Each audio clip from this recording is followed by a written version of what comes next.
ওয়ালাইকুম আসসালাম রহমতুল্লাহ বরকাত। একদম ছোট না বালে ওগুলো মাফ, আর ওগুলো মানুষ এমনি বুঝে। এক ফ্যামিলির থাকলে ভাতিজা নিয়ে গেছে, ওগুলো ধরার কিছু না। কিন্তু যদি বড় হয়ে যায়, বালিগ হওয়ার পর থেকে শুরু হয় আপনার আমল নামায় লিখে।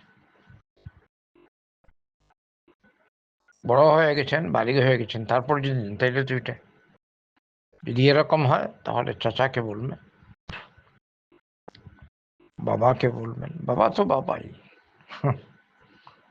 খাবার দাবার সবই তো বাবা, আলহামদুলিল্লাহ।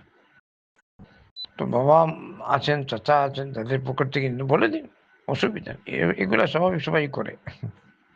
আমি দেখি শুধু আপনি না, আরো অনেকেই করে, বড়রা। এই ছোট বাল্যকালের বাচ্চারা নিয়ে গেল 5 টাকা, নিয়ে গেল 2 টাকা। আগের জমানার কথা, এখন তার এগুলো নেই, এখন তো আরো বেশি নিতে হবে। তো বাল্যকালের হিসাব এগুলো আল্লাহ মাফ করবেন, তবে যদি ওরা থাকেন বলেন তাইলে ভালো। আর বড় হওয়ার পর গলত, বড় হওয়ার পর তো আপনার আমল নামা শুরু। তবুও হয়তো চাচা থেকে নেন বা ফুপি থেকে নেন, বলে দিবেন যদি ওরা জিন্দা থাকে। না, এই তো আল্লাহ আপনাকে তুমি সদকা খায়রাত করে দেন চাচার পক্ষ থেকে, মা বা। আর তাদের জন্য দোয়া,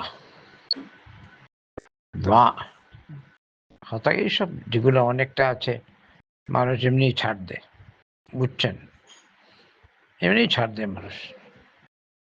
ওইগুলো ইনশাআল্লাহ আল্লাহ রহম করবেন। অনেকে আছে বুঝেই না, আল্লাহ মাফ করবেন। তাই সকলের জন্য দোয়া, ইস্তিগফার, তওবা। যে ইস্তিগফার, আল্লাহর কাছে ক্ষমা চান, আল্লাহর দিকে রুজু করেন, মা বাবা, আত্মীয় স্বজন, সবার জন্য দোয়া করেন। বারাকাল্লাহু ফিক।